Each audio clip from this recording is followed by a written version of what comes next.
Hello everyone. இன்னைக்கு நம்ம administrative லால இருக்கிற ப்ராப்ளம்ஸை டிஸ்கஸ் பண்ண போகிறோம். ஆல்ரெடி இது ரிலேட்டடாக 2 வீடியோஸ் அப்லோட் பண்ணிட்டோம்.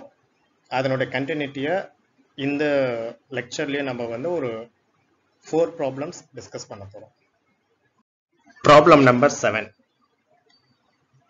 The Central Board of Excise and Customs gave exemption to certain goods from the payment of duty. Subsequently, the said benefit was cancelled. Is it promissory estoppel? இந்த ப்ராப்ளம்ல என்ன ஆகுது அப்படின்னா, central board of excise and customs சில ப்ராடக்ட்ஸுக்கு exemption கொடுக்குறாங்க. அவங்க tax பே பண்ண தேவையில்லை அப்படின்ட்டு. பட் லேட்டரா அந்த கொடுத்த எக்ஸம்ஷன் கேன்சல் பண்ணிடுறாங்க. இப்போ இது ப்ராமிசரி எஸ்டோப்பல் கீழே வருமா அப்படின்றதான் கேஸ். இந்த கேஸுக்கு நம்ம சொல்யூஷன் பார்க்கறதுக்கு முன்னாடி ப்ராமிசரி எஸ்டோப்பல்னா என்னன்னு டிஸ்கஸ் பண்ணலாம். ஸோ இந்த ப்ராமிசரி எஸ்டோப்பலை வாக்குறுதி முரண்தடை அப்படின்னு தமிழ்ல சொல்லுவாங்க.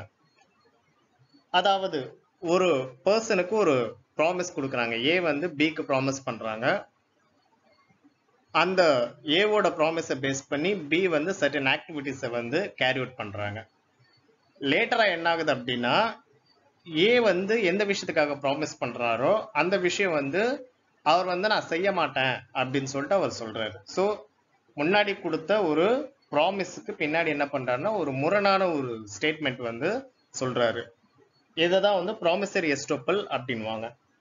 இதுக்கு டெஃபினிஷன் பார்த்தீங்கன்னா, when a party to an agreement makes a promise to other who in turn acts upon that promise, the court will treat that promise as binding on promisor to extent that it will not allow him to act in consistently with his promise, even though the promise may not be supported by a consideration in the strict sense. So இதே definition நான் தமிழ்ல படிக்கிறேன். Tamil medium students note பண்ணிக்கோங்க. ஒப்பந்தம் ஒன்றின் தரப்பினர் மறு தரப்பினருக்கு வாக்குறுதி அளித்து அந்த வாக்குறுதியின் அடிப்படையில் மறு தரப்பினர் செயலாற்றிய பின்னர் அந்த வாக்குறுதிக்கு மாறாக அவர் நடப்பதை சட்டம் அனுமதிப்பதில்லை. அளிக்கப்பட்ட வாக்குறுதிக்கு சட்ட முறையான மறுபயன் இல்லாவிட்டாலும் கூட அந்த வாக்குறுதி அதை அளித்தவரை கட்டுப்படுத்தும். இக்கோட்பாட்டினை வாக்குறுதி முரண்தடை என்பார்கள். ப்ராமிசரி எஸ்டோப்பல் அப்படின்னா என்னன்னு டெஃபினிஷன் பார்த்தோம். இப்போ அந்த டெஃபினிஷனோட நம்ம ப்ராப்ளம் மேட்ச் ஆகுதா அப்படின்னு பார்க்கணும். ஸோ நம்ம டெஃபினேஷன் என்ன பார்த்தோம்? ஏ நபர் டாக்ஸ் எக்ஸம்ஷன் பிக்கு கொடுக்குறாரு. ஒரு சர்டன் குட்ஸை வேற இடத்துல இருந்து இம்போர்ட் பண்றதுக்கு. அதை பேஸ் பண்ணி இவர் என்ன பண்றாருன்னா வேற இடத்துல இருந்து குட்ஸை இம்போர்ட் பண்ணிடுறாரு. பி இம்போர்ட் பண்ணி முடிச்சதுக்கு அப்புறம் இவர்கிட்ட சொல்றாருன்னா, நான் டாக்ஸ் எக்ஸம்ஷன் கொடுக்க மாட்டேன் அப்படின்னு சொல்லிட்டு அந்த டாக்ஸ் பெனிஃபிட்டை கொடுத்தது கேன்சல் பண்றாரு. இந்த இடத்துல ஒரு முரண்தடை ஏற்படுதா, ப்ராமிசரி எஸ்டோப்பல் கிரியேட் ஆகுதா அப்படின்னு பார்க்கணும். ஸோ நம்ம ப்ராப்ளம் அதே மாதிரி தான். Central board of excise and customs இவங்க என்ன பண்றாங்க, எக்ஸம்ஷன் கொடுக்குறாங்க. பட் லேட்டர் அந்த எக்ஸம்ஷனை கேன்சல் பண்ணிடுறாங்க. ஸோ இப்போ இந்த ப்ராமிசரி எஸ்டோப்பல்ல ஒரு விஷயம் நான் செய்யறேன்னு சொல்லிட்டு ப்ராமிஸ் பண்ணி அதை பேஸ் பண்ணி அந்த நபர் ஆக்ஷன் எடுக்கிறாரு அப்படின்னா, சப்சீக்வெண்டா இருக்கிற விஷயத்தை அவர் நான் செய்ய மாட்டேன் அப்படின்னு சொல்லிட்டு சொல்லக்கூடாது. அந்த செயல் நடந்து முடிஞ்சதுக்கு அப்புறம். இப்போ இதுக்கு ரிலவெண்டான கேஸ்ல பாத்தீங்க அப்படின்னா, century spinning manufacturing company versus Ulhasnagar municipality. இந்த கேஸ்ல என்ன பண்றாங்க அப்படின்னா, ஒரு இண்டஸ்ட்ரியல் கன்சர்ன் முனிசிபாலிட்டி என்ன பண்றாங்க, ஒரு ஏரியாக்குள்ள ஒரு 7 வருஷத்துக்கு, அதாவது ஆக்ட்ராய் டியூட்டி அப்படின்வாங்க. ஆக்ட்ராய் டியூட்டினா நகரத்துக்குள்ள கொண்டு வரும் பொருட்களுக்கு போடப்படும் வரி, நகர வரின்னு சொல்லுவாங்க. அந்த வரியை நாங்க இம்போஸ் பண்ண மாட்டோம் அப்படின்னு ஒரு முனிசிபாலிட்டி ஒரு 7 வருஷத்துக்கு எக்ஸம்ஷன் கொடுக்குறாங்க. இதை பேஸ் பண்ணி அந்த இண்டஸ்ட்ரியல் கன்சர்ன்ல இருக்கிற நபர் என்ன பண்றாருன்னா, அவருடைய பிசினஸை அந்த இடத்துல விரிவுபடுத்துறாரு. ஆல் ஆஃப் சடன் ஒரு வாட்டி என்ன பண்றாரு அப்படின்னா அந்த முனிசிபாலிட்டி வந்து நாங்க இனிமே வந்து இந்த ஆக்ட்ராய்ட் டியூட்டி வந்து நகர வரி வந்து நாங்க கலெக்ட் பண்ண போறோம் அப்படின்னு சொல்லிட்டு சொல்றாங்க. இதை எதிர்த்து அவர் ஹைகோர்ட்ல கேஸ் போடுறாரு. பட் ஹைகோர்ட் வந்து அவருடைய பெட்டிஷனை டிஸ்மிஸ் பண்ணிடுறாங்க. அதுக்கப்புறம் சுப்ரீம் கோர்ட்டுக்கு அவரு வராரு. சுப்ரீம் கோர்ட்டுக்கு வரப்போ சுப்ரீம் கோர்ட் என்ன சொல்றாங்கன்னா ஹைகோர்ட்டுக்கு மறுபடியும் அந்த கேஸை வந்து சென்ட் பண்ணிடுறாங்க. நீங்க வந்து இந்த கேஸை வந்து விசாரிங்க அப்படின்ட்டு. பட் இந்த கேஸை விசாரிக்கிறப்போ சுப்ரீம் கோர்ட் என்ன சொல்றாங்க அப்படின்னா இந்த நபர் வந்து ப்ராமிசரி எஸ்டோப்பலுக்கு எலிஜிபிலிட்டி, ஏன்னா வந்து அவருக்கு ஃபர்ஸ்ட் ப்ராமிஸ் பண்ணிட்டாங்க. அந்த ப்ராமிஸை பேஸ் பண்ணி அவர் வந்து சில ஆக்டிவிட்டிஸ் செஞ்சுட்டாரு. ஸோ அதனால அவருக்கு வந்து அவருடைய கிரிவன்சஸை வந்து முனிசிபாலிட்டி வந்து கிளியர் பண்ணி ஆகணும் அப்படின்னு சொல்லிட்டு சொல்லிடுறாங்க. அதே மாதிரி பெட்டிஷனருக்கு வந்து ஏற்பட்டிருக்கிறது ஒரு அநீதி, அதை வந்து அவங்க வந்து ரெக்டிஃபை பண்ணணும் அப்படின்னு சொல்லிட்டு சொல்லி ஆர்டர் போட்டுடுறாங்க. ஸோ இதுதான் இந்த ப்ராமிசரி எஸ்டோப்பல் ரிலேட்டடான ப்ராப்ளத்துக்கான solution as well as definition. Next problem number 8. இதுல ஆந்திர பிரதேஷ் கவர்மெண்ட் வந்து ஒரு ஆர்டினன்ஸ் இஷ்யூ பண்றாங்க. அந்த ஆர்டினன்ஸ்ல என்னன்னா ஸ்டேட் கவர்மெண்ட் எம்ப்ளாயிஸோடைய ஏஜ், ரிட்டையர்மெண்ட் ஏஜ் வந்து ரெடியூஸ் பண்றாங்க. பெட்டிஷனர் என்ன பண்றாரு அப்படின்னா அந்த ஏஜ் குறைச்சது வந்து ஒரு மேலிஃபைட் இன்டென்ஷனோட பண்ணியிருக்காங்க அப்படின்னு சொல்லிட்டு தான் பெட்டிஷனரோட கன்டென்ஷன். அதை பேஸ் பண்ணி தான் இவர் வந்து கோர்ட்ல வந்து கேஸ் ஃபைல் பண்றாரு. இப்போ இந்த கேஸ் வந்து அவருக்கு சாதகமா முடியுமா, அவருக்கு ஏதாச்சும் தீர்வு கிடைக்குமா அப்படின்றது தான் ப்ராப்ளம். இப்போ இந்த ப்ராப்ளம் நம்பர் 8க்கு ரிலவெண்டான ப்ரொவிஷன் என்னன்னு பார்த்தீங்கன்னா delegated legislation with malified intention. So already delegated legislation என்னன்னு டிஸ்கஸ் பண்ணிட்டோம். ஸோ ஒரு பார்லமெண்டால எல்லா விஷயத்தையும் செய்ய முடியாது. அதனால ஒரு லாவை கிரியேட் பண்ணி அந்த லால வந்து ரூல்ஸ் கிரியேட் பண்றதுக்கு சில பவர்ஸ் வந்து எய்தர் ஸ்டேட் கவர்மெண்ட்டுக்கோ சென்ட்ரல் கவர்மெண்ட்டுக்கோ கொடுப்பாங்க. அதுதான் டெலிகேட்டட் லெஜிஸ்லேஷன். அந்த டெலிகேட்டட் லெஜிஸ்லேஷன் வந்து ஒரு மேலிஃபைட் இன்டென்ஷனோட பயன்படுத்துறாங்களா அப்படின்றதான் இந்த ப்ராப்ளம். இதுக்கு ரிலவெண்டான கேஸ்ல பாத்தீங்கன்னா ப்ராப்ளத்திலே கொடுத்துருக்காங்க, Nagaraj versus state of Andhra Pradesh. So இந்த கேஸ்ல என்ன ஆகுது அப்படின்னா ஒரு கவர்னர் வந்து ஒரு ஆர்டினன்ஸ் இஷ்யூ பண்றாரு. அந்த ஆர்டினன்ஸ்ல என்ன சொல்றாரு அப்படின்னா 58 இயர்ஸா இருக்கிற ரிட்டையர்மெண்ட் ஏஜ் வந்து 55 இயர்ஸா குறைக்கிறோம் அப்படின்னு சொல்லிட்டு அவர் அந்த ஆர்டினன்ஸை வந்து கிரியேட் பண்றாரு.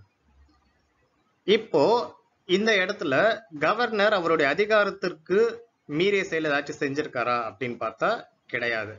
ஏன்னா ஆர்டினன்ஸ் மேக்கிங் பவர், அவசர சட்டத்தை வந்து கொண்டு வர்றது ஒரு கவர்னருடைய அதிகாரத்துக்கு உட்பட்ட ஒரு செயல் தான். ஸோ இப்போ இந்த 55 குறைச்சது இவருக்கு மட்டுமே கிடையாது, it will applicable to all government employees. So அதனால இவர் மேல வந்து ஒரு மேலிஃபைட் இன்டென்ஷனோட அதை குறைச்சிருக்காங்க அப்படின்னு சொல்லிட்டு சொல்ல முடியாது அப்படின்னு தான் கோர்ட் வந்து சொல்லியிருக்காங்க. ஸோ இவர் கொடுத்திருக்க அலிகேஷன்ஸ் படி இது வந்து மேலிஃபைட் இன்டென்ஷனோட பண்ணது கிடையாது.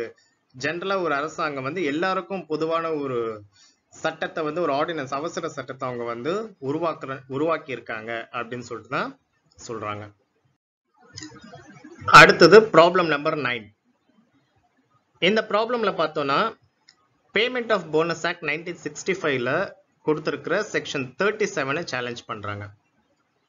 இந்த செக்ஷன் 37 என்ன சொல்லுது அப்படின்னா ஒரு சென்ட்ரல் கவர்மெண்ட்டுக்கு வந்து ஒரு அதிகாரம் கொடுக்குது. என்ன அதிகாரம்னா ஏதாச்சும் ஒரு ஆக்ட்ல, அந்த ஆக்ட்ல ஐ மீன் பேமெண்ட் ஆஃப் போனஸ் ஆக்ட்ல ஏதாச்சும் ஒரு டிஃபிகல்டிஸ் ஏற்படுது அப்படின்னா அந்த டிஃபிகல்டிஸை ரிமூவ் பண்றதுக்கான அதிகாரம் கவர்மெண்ட் கிட்ட, சென்ட்ரல் கவர்மெண்ட் கிட்ட கொடுக்கறதா இந்த செக்ஷன் வந்து சொல்லுது. இப்போ இந்த அதிகாரம் வந்து சென்ட்ரல் கவர்மெண்ட் கிட்ட கொடுத்தது செல்லுபடி ஆகுமா அப்படின்றதான் குவெஸ்டின்.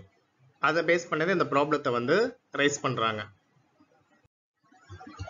இந்த ப்ராப்ளம் நம்பர் 9க்கு ரிலவெண்டான கான்செப்ட் என்னன்னு பாத்தீங்கன்னா rule making power of the administration.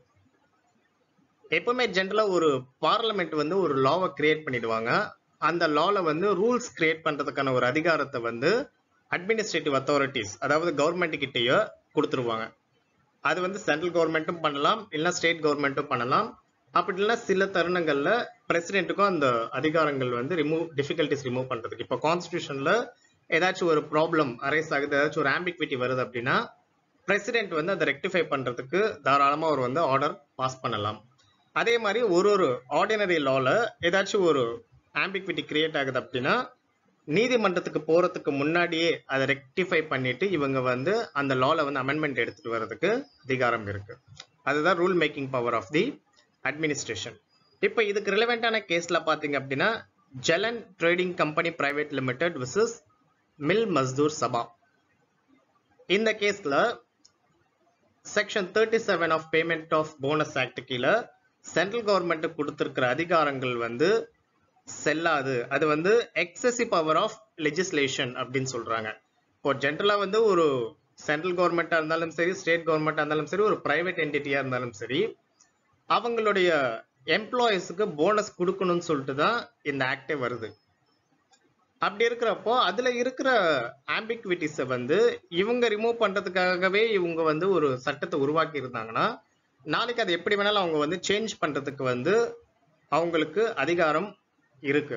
So அதனால இது வந்து எக்ஸசிவ் பவர் அப்படின்னு சொல்லிட்டு என்ன சொல்றாங்க, இந்த மாதிரி செக்ஷன் 37 வந்து செல்லாது, இது அல்ட்ரா வெரை அப்படின்னு சொல்லிட்டு சொல்லி ஸ்ட்ரக் டவுன் பண்ணிடுறாங்க. அடுத்தது பார்த்தோம்னா ப்ராப்ளம் நம்பர் 10. இந்த கேஸ்ல இந்த ப்ராப்ளம்ல என்னன்னு பார்த்தோம்னா ஒரு சென்டர்ல வந்து மாஸ் காப்பிங், ஒரு குரூப் ஆஃப் ஸ்டூடெண்ட்ஸ் வந்து காப்பி அடிக்கிறாங்க எக்ஸாம்ல. இதனால என்ன பண்றாங்கன்னா இந்த போர்டு வந்து எக்ஸாமை வந்து கேன்சல் பண்ணிடுறாங்க.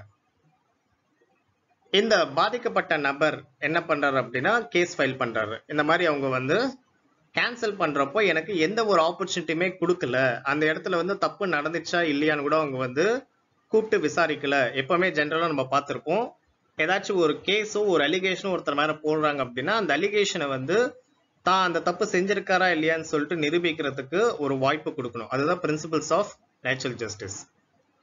அந்த வாய்ப்பு வந்து இவருக்கு தரப்படல அப்படின்னு சொல்லிட்டு இவர் வந்து ரைஸ் பண்றாரு, கொஸ்டின் வந்து ரைஸ் பண்றாரு. இந்த ப்ராப்ளம்க்கு ரிலவெண்டான கான்செப்ட் என்னன்னு பார்த்தோம்னா exclusion of principles of natural justice.